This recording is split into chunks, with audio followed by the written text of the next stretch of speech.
So, cars heading out onto the track then, making their way down to the starting grid. I think this will be another rolling start. We'll get that confirmed when they come around, of course, because if there's a safety car in front of the field, then it will be a rolling start. But you can see here that we've got some pretty potent machinery out on track. On pole position is Charles Hyde Andrews Bird in his BMW M3. 92 GT4 spec BMW M3, and alongside him a Mitsubishi Evo X of Nick Sutton, the Mark 10 Mitsubishi Evo. But then throughout the rest of the field we've got more BMWs, Fords, Ginettas, Seat Leon in there of Dave Charlton, we've got VW Scirocco's, Renault Clio's, Ford Fiestas, and a rather nice Holden Commodore VF X V8 Supercar Holden Commodore, which we'll talk about a bit more once the race gets underway. So we are going to get a rolling start, so they will line up on the grid and then head around onto their green flag light, which gives us plenty of time to talk through the grid. Pole position for Charles Hyde Andrews Bird in the GT4 BMW, as I said, with Nick Sutton alongside. Peter Selden and Martin Reynolds, BMW M3 ahead of Ford Escort on row 2. The Ford Taurus Ascar of Marcus Bicknell with Gareth John alongside in a GT5 spec Ginetta G40. Dave Cowan and Chris Bassett, BMW alongside Peugeot then on the 4th row, with Dave Charlton's Seat Leon and Dave Hutchins in the Honda Civic Type R, rounding out the top 10. Then we've got Martin Scott next in a BMW E46 M3 ahead of the Saxo of Liam Pauling, and that's row number 6 of the grid. Row 7 is Gideon September in the Honda Civic Type R number 80, and then another Civic decked out in the old Halford Yuasa Racing BTCC livery, the white and red one from about 10 years ago, lining up 14th on the grid. Then it's the Commodore of Alex Sidwell with Steve Dan's VW Scirocco alongside, Caitlin May's Fiesta ST150, and Andrew Barron in the Rover BRM. I can't remember the last time I saw one of those out on a racetrack, although actually looking out of the window, oh no, it is there on that row of the grid. Ian Seal and Justin Ross are next ahead of Jake Whitehead and Rod Birley, who didn't set a time in qualifying, but Rod Birley, as Jake Sanson was alluding to earlier on, has won, I think officially now, more races on UK soil than any other racing driver in history, most of them at Brands Hatch in recent years. But of course, part of the great thing about this classic and modern motorsport club sort of branching out away from the BARC South East Centre is that they now get to race at more circuits around the country. And so Rod getting back to travelling the UK far and wide, and will definitely make progress from last on the grid. Didn't set a time in qualifying, but obviously had a mechanical issue, and he's well versed in getting cars sorted after they play up on him, so I'm sure he'll be able to move to the front in this one. So 22 cars then hopefully set to take the start, and you can see them rolling around 2 by 2 now on the formation lap. Some nice sounds out there as well. Marcus Bicknell's Ascar Ford Taurus in particular. Ascar was a series that ran predominantly on the Rockingham Oval, which of course sadly is no more, but that was a really great series. Some good drivers went to race there, and I don't know of any other cars that raced in that series that still race today, but Marcus Bicknell takes that yellow and red number 22 car out and races it fairly frequently. It's just one of many interesting cars out there. You can see there the red and grey Holden Commodore coming through, and that is a genuine V8 supercar. It was built back in 2013 by the Gary Rogers Motorsport team, GRM, originally built for Alex Premer to race in the series. It last raced in Australia back in 2017 in the Super 2 series, the feeder series to the main V8 supercars championship, but it's one of several Holdens actually that Alex Sidwell owns. He used to work for Holden here in the UK, and he's got both of the GRM Commodores from that year, both Premat's and Scott McLaughlin's car, as well as a Brad Jones Racing Commodore as well, which has been returned to Australia for repairs at the moment, but that car is an absolute treat. Great. There are quite a few V8 supercars that have made their way over to the UK. Actually, it'd be good to get a few more of them out in this series. At the front, though, it is BMW versus Mitsubishi for the rolling start. Charles Hyde Andrews Bird on the inside, and Nick Sutton in the white Mitsubishi Lancer Evo 10 on the outside line. BMW and Ford on row 2, Ford sort of, and Ginetta on the 3rd row of the grid. They're doing a much better job of the 2 by 2 rolling start as well here. Ford drivers take note. This is how you do it. Across the line they go, and now the thunder roars as they rush towards the first corner, and it's a good start by Chab on the inside line. He will have the lead into the first corner. The Mitsubishi goes second, and Martin Reynolds goes third, does he? Just about in the 271 Escort. Storming round the outside was the Peugeot of Chris Bassett. He gained 2 or 3 places through the first corner. The underpowered Peugeot is very good through the tight corners, but it might struggle to live with the other cars once they get out onto the Hanger Straight.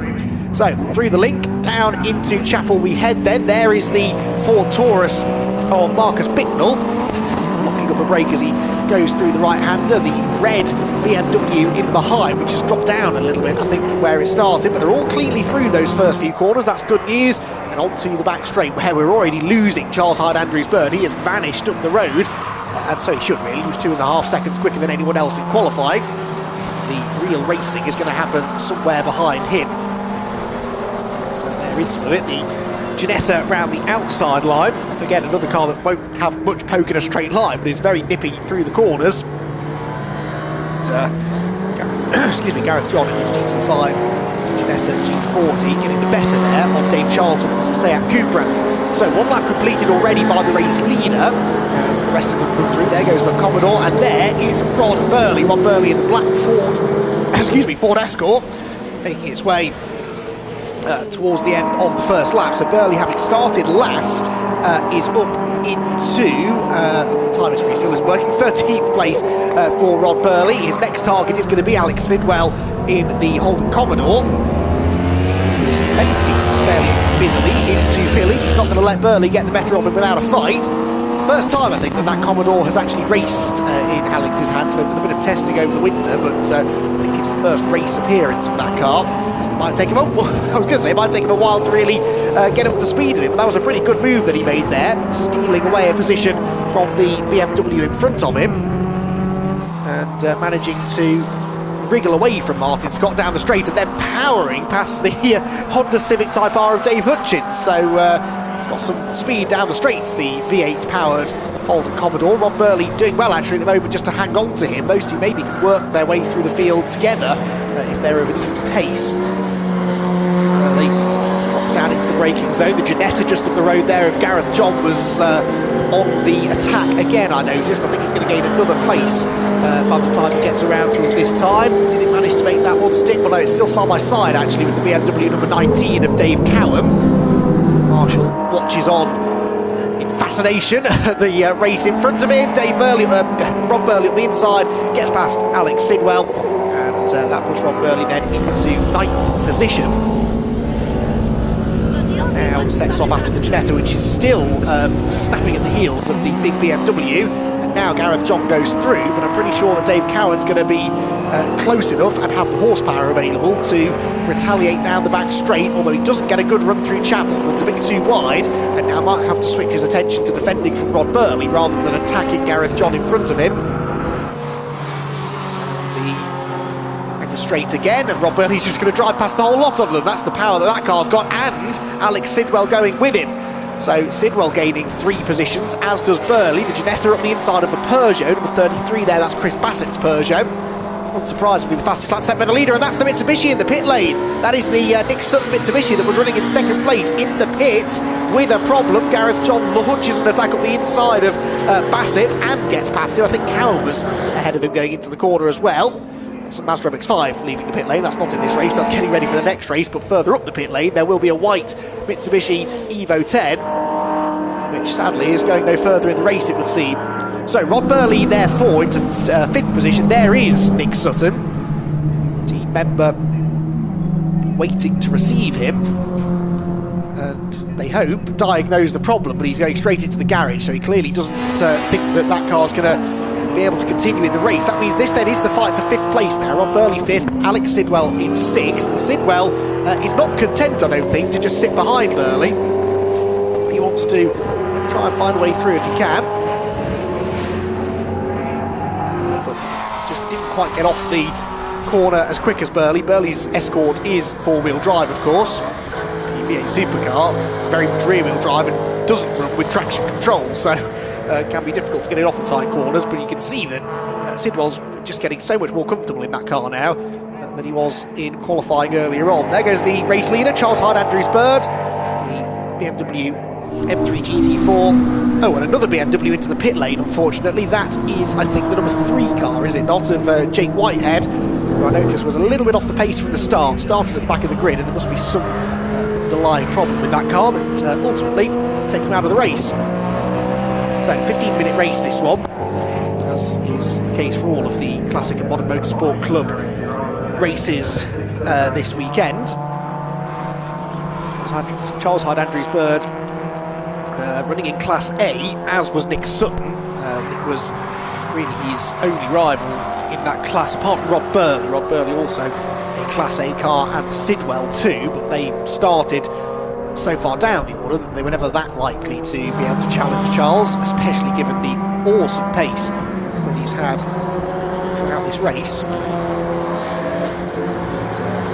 Charles Hyde-Andrews-Bird comes out of the last corner onto another lap and sets a new fastest lap, 1:11.201. That is nearly 7 tenths faster than he went in qualifying, and even that was 2.5 seconds quicker than anyone else could manage. So, Charles really looking strong here. The rear ride height on that car is ludicrously low, isn't it?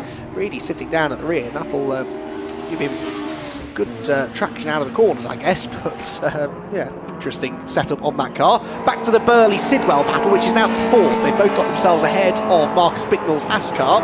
That's the car in 3rd position amongst all of the other cars out there. That BMW looks remarkably standard, doesn't it? But it's been a good drive this from Peter Selden. Started 3rd, sitting in 3rd still. That is Martin Reynolds in 2nd, the 271 Ford Escort.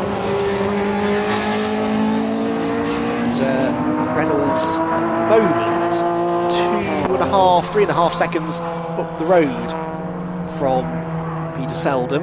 Selden, I think, he's going to be in danger of being caught by Birley and Sidwell before the end of the race. Again, they've got another race later on today, so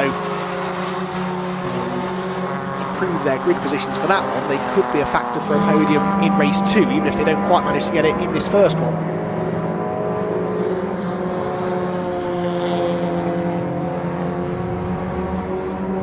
So, back through club comes the number 7 car, Ian Seal. His Ford Fiesta, the ST150s, pretty much exactly the same as the car we would have seen racing in the Ford Modified Series a moment or two ago. Now, Birley and Sidwell almost on the tail now of Peter Selden. They're going to catch the BMW on this lap, aren't they? Because they were a couple of seconds quicker than in that time. They're less than 2 seconds behind the MG there, or the Rover, sorry, just slightly getting in the way there, the Rover BRM of Andrew Barron, running in the same class as the Ginetta GT5. I'm not entirely sure how they worked that out. 2 more different cars you couldn't really hope to find, but they are the 2 classes in the WRDA class. Oh, Sidwell, really nice line through Chapel there, almost got underneath Rod Birley's Escort. Both drivers will be loving this, I'm sure. Now, which has got the ponies in the straight? I think the V8 supercar might be a little bit quicker than Rod Birley's Escort. It's not often that Rod comes across a car that's quicker than him in a straight line. He tunes that Ford Escort WRC to a very, very high standard, but I think that Holden is a bit quicker down the straight. The back straight just not quite long enough, but now he uses the traffic, does Sidwell, to try and make the attack into club. Couldn't quite get the car stopped though, and he settles back behind for now and then struggles to get it turned into the right-hander as well. It was close. Lapped traffic could well come into play here. We've got a 3-way fight for 3rd place, except Birley's going to make it look very easy getting past Peter Selden down the straight. So Birley to 3rd, the BMW down to 4th, and Alex Sidwell needs to get past the BMW as quickly as he can before Rod Birley escapes up the road. He's going to have a look up the inside into Village, but braking has not been that Holden's strength in this race so far, and I don't think he was able to make that move stick, was he? Through Chapel, there goes the 2nd place car, Reynolds. What's happening for 3rd position? Birley should be 3rd, but is it Sidwell 4th? If it is, then he's still got a chance at the podium, but you feel that if he lets Birley get away here, which he is doing, he's possibly going to run out of time. In fact, where is Sidwell? Sidwell's not there, is he? The red Holden has vanished, I think. They've got the red BMW. Oh, there he is. So he's had a big moment somewhere, Alex Sidwell. And the car looks okay, but he had a lunge up the inside of Peter Selden at Village. As we have a slow Renault Clio out of Stoke Corner. He had a lunge, Did that go wrong? Did he overshoot and go straight on, I wonder? Not too sure. Maybe we'll find out from him after the race, if he ends up on the podium, of course, but his chances of doing that have just reduced slightly. So Rod Birley comes through in third position. Even with all of that squabbling, he was nearly 2 seconds faster than Martin Reynolds up the road in second, so I think Birley can definitely get to P2 here. He's not going to have anything for Charles Hyde Andrews Bird, but a second place finish would not be bad for 22nd and last on the grid. There is the leader going through Stowe. He's 29 seconds ahead of everybody else. And that means that he can afford to be very careful in traffic. The traffic itself not being very careful, though. That was the Seat of David Charlton, the inside of the Civic, and then taking a very odd line out of the corner. Dave Hutchins in the Civic, number 49, who had been running in 11th, got past the Seat on that lap, and then the Seat got re-past him, and now, as the leader puts a lap on them, they run side by side towards Abbey Corner. So it's a fight for position that Charles Hyde Andrews Bird just negotiated. We've had a change for second now as well. Rod Birley ahead of Martin Reynolds. And Sidwell, you can see, is right on their case now. So Sidwell this time has successfully negotiated Peter Selden. So he's into fourth. Can he get past the Escort for third? 3 minutes and 40 seconds left. You fancy his chances, don't you? Might be as good as it gets, though. I think Birley could well have escaped now. We'll see. Here comes Sidwell up the inside. Rumbles his way past the Mark II Escort. Made that look very, very easy indeed. And Sidwell into third position. I suppose in a way it was quite easy. That car a lot newer and a lot faster down the straights than the Escort behind. The Escort Cosworth in front, though, is proving a little bit trickier to overtake for Sidwell. Now they're in a bit of clean air. I will be interested to see what Sidwell's speed is, whether he's able to close in on Rod Birley at all. That Bassett and Charlton battle. The leader comes through with 2 minutes and 50 left. Should get 3 more laps here, I think. And, well, yeah, definitely we should get 3 more laps with a 1 minute 14 lap time. And the BMW running largely unsponsored, as you can see. Charles Hyde always has been a very well respected figure in British club motorsport. You can see why. Yes, he's got a very quick car, of course he has, but he's a foot wrong here. And has driven over the years lots of different cars, and he's always been pretty rapid in them. Now, this is for second place, and Alex Sidwell is going past Rod Birley. There is a turn up for the books. Alex Sidwell gets himself ahead of Rod Birley, so that answers my question. Not only could he catch Birley, but he was able to find a way past as well, and did it kind of under braking, certainly on corner entry into Abbey Corner. I would imagine you do some braking in that car for Abbey. So there goes Sidwell, and his lap times at the moment are faster than the race leader. So I'll tell you what, if you didn't enjoy this race enough, and I'm sure you have, the second race later on this afternoon is going to be fantastic, because we're going to have all the quick drivers at the front, whereas really a lot of them were at the back this time. Sidwell starting midfield in 15th, Rod Birley starting last. They're both going to be right up there on the tail of Charles Hyde Andrews Bird, so this man is going to have a bit more competition in the second race later on. Might be fair to say that he's sort of backed off now. I'm sure he's driving well within himself at this moment, but even so, he's going to have to kick it up a gear, I reckon, to fend off the likes of Sidwell and Birley. Oh no, Birley's in! Birley's in the pit lane! Well, you see, he realised he wasn't going to win this race, and there just isn't any point, is there really? If you're Rod Birley and you're not winning, you're not doing it right. Yeah, that is a shame, though. Rod Birley, obviously, a mechanical issue. I'm sure he's not just thrown in the towel. There will be a problem with that car. Like I said, he didn't qualify, so he's obviously been fighting some gremlin all day, and I wonder if it's made an unwelcome return. Charles Hyde Andrews Bird with a very odd line out of Stowe. He is very slow. Is he trying to run down the clock, or is this a problem? He'd have to stop if he's going to run out the clock, because he's still got 25 seconds to go, and he can't really do that because he's only 29 ahead of Alex Sidwell. He wouldn't want to misjudge that. So whether you want to or not, Charles, you're going to have to do another lap. Just past the VW Scirocco, which is going quite slowly. That's Steve Dan, who clearly has an issue with his car as well. So Birley pitting puts Martin Reynolds back into third place now in his Escort. Peter Selden, the BMW, fourth, with Marcus Bicknell in fifth. But this is the fight for third then. So the Escort and the BMW right together on track as they come through onto what will be their final lap of the race. So Martin Reynolds is going to have his hands full here to keep the number 27 BMW behind. And the BMW is quicker off the final corner. Looks to the inside at Abbey. Can't get there. Ducks back to the outside to try and get the medal line through the corner, but ends up running wide anyway, so no real advantage there. Race leader down at Stowe, one or two more back markers to negotiate. Oh, the Ginetta is slow, possibly after a spin, I would suggest, for the Ginetta G40 of Gareth John. Charles Hyde Andrews Bird, at a slightly better speed this time, comes down into club corner for the final time. It's going to be a very easy victory for him in this race, but I wonder if he'll have quite such an easy riding race too. There is Alex Sidwell in second position, making his way through the traffic, but it's Charles Hyde Andrews Bird who takes the BMW M3 GT4 to victory in race number 1 here for the Classic and Modern Motorsport Club Super Saloons and TinTops. It's not going to be quite as big a winning margin as it once looked like it would be. What a drive from Alex Sidwell, driver of the race, no doubt about it, coming from 15th on the grid in a brand new car to him. First time he's raced it here in the UK, and coming through to second place and passing the master, Rod Birley, out on track as well. Granted, Rod may have had a problem, can't say that for sure, but he pitted at the end of that lap. Sidwell will still be very happy with that indeed. Martin Reynolds, by the way, did keep Peter Selden behind in the third, so the Escort finishes in third position. And I think those top three, Hyde Andrews Bird and Sidwell were in the same class, weren't they? Both in Class A.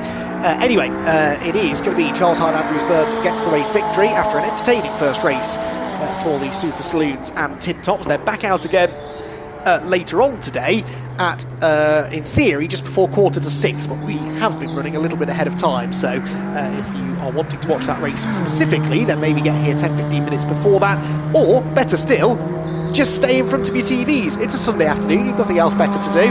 Why not enjoy the rest of the racing here today? We've still got another 6 races to go. Next up is the BRSCC Mazda MX-5 Championship, their third and final race of the day. We've got more Intermarque's action after that. The MX-5 Super Cup have a race still to come. Ford Modified Series follow them, followed by the Clubman Championship for the MX-5s, and the Super Saloons and TinTops that we've just seen racing will round out the day's action. So we've got you covered here at Silverstone for the next couple of hours. Charles Hyde Andrews Bird, the victor then. Second place Alex Sidwell, third place Martin Reynolds, and fourth Peter Selden. Marcus Bicknell was fifth. You can see the class winners are denoted by the gold next to their names. Dave Cowan, Gareth John, Martin Scott next in line. Outside the top 10, Gideon September, Caitlin May, Richard Skelsey, Andrew Barron and Justin Ross with Ian Seal and Steve Dan. The last finishers, Rod Birley sadly didn't make the finish, nor did Liam Pauling or Chris Bassett in the Peugeot 306. And we also lost Jake Whitehead to the pit lane, and Nick Sutton, another quick driver who arguably should have finished on the podium, who retired pretty early in his Mitsubishi Evo 10. So I can hear, rather than see, that the cars are arriving back in the pit lane. The distinct rumble of the Holden Commodore pulling up in front of Jake Sanson, who's there to have a word with our podium finishers. Well, that was pretty darn exciting, wasn't it? Even on the way in, these cars are giving us plenty of entertainment and excitement. Martin Reynolds coming in with his gorgeous Escort. We'll have a quick word with him in a moment, but Chab up at the front doing an absolutely fantastic job there. Chab, why is he called Chab? Charles Hyde Andrews Bird. See? I do know what I'm doing. Right, so we've also got Alex Sidwell in his fantastic Holden. Mr. Hutchins, however, that was a pretty special drive out there, wasn't it? It was hard work, very hard work. Because obviously the track temperature is pretty cold, but obviously once you get up to temperature in the car, it becomes a bit of an oven. Yeah, the car come on good. It was had a few problems in qualifying, but did a few tweaks and they paid off. So obviously it's a good start to the season. Looking at where you were and able to get out of the car, is there a little bit more for that for race 2, do you think? Only in the driver. Have a few more tonics tea cakes and you'll be fine. That's the weak point, the driver. It's the big squishy bit in the middle. Thanks, buddy. Thank you. The drivers always say it's the pink squishy bit in the middle. That's the bit that's always the hindrance. Well, let's go from 3, 2, 1. We'll do that's in that order this time. Martin Reynolds, fresh as a daisy, out of the Escort. Yeah, how you doing? That looked pretty straightforward, but I bet it wasn't.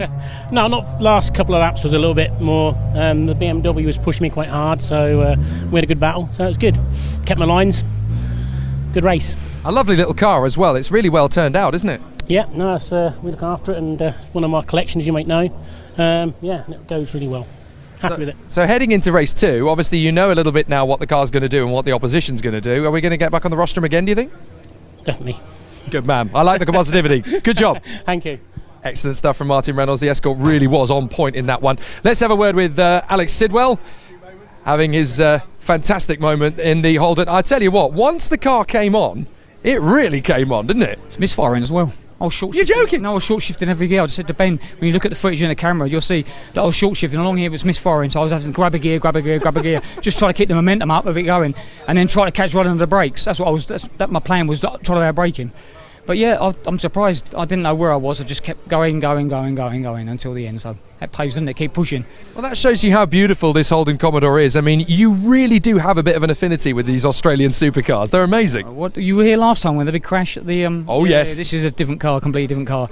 This is a GRM car. So that was a Brad Jones racing car. This is a completely different car. So what is it about these cars? Are you just kind of in love with them? They're different, aren't they? That's what it is. It's, you know. Yeah, they're just different, and everyone's drawn to having a look at it. That's the nice thing about it. It draws the crowds, and we've got a big following. We've got a big following on Facebook. A lot of the Aussies love it as well, so which is good. Fantastic. Keep it up because it's great to watch out on track. Good job. Thank you very much. Right, we need to find a race winner now, and he's around here somewhere. Let's see if we can grab Chab. Chab, we haven't got long. But I just wanted to grab you after winning the race. You've done something that anybody within 80 miles of the Thames Estuary would give their eye teeth to do. You've beaten Rod Birley in a motor race. Yeah, I know, it doesn't happen very often. He's got like, 600 or 700 or something. No, well chuffed for that. Yeah, no brakes at the end, which was interesting. I was quite glad I had a bit of a lead up to that point. But it's been a war of attrition today. It might have looked easy from the outside, but yeah, it was hard work. Really hard work in the car. But yeah, I managed to just about come home. 2 out of 2 likely in the second one? If we can get the brakes sorted, then yeah, I'll give it a go. I don't know how fast the boys were behind, because I know they fixed their cars after qualifying. So I have to have a sneaky look at their lap times, and yeah, hopefully I'll give it a go. Good stuff, chap. Well done. Thanks, mate. Good stuff. We're going to have to do this really, really quickly because we're on track for the Mazdas once again. Bring it on.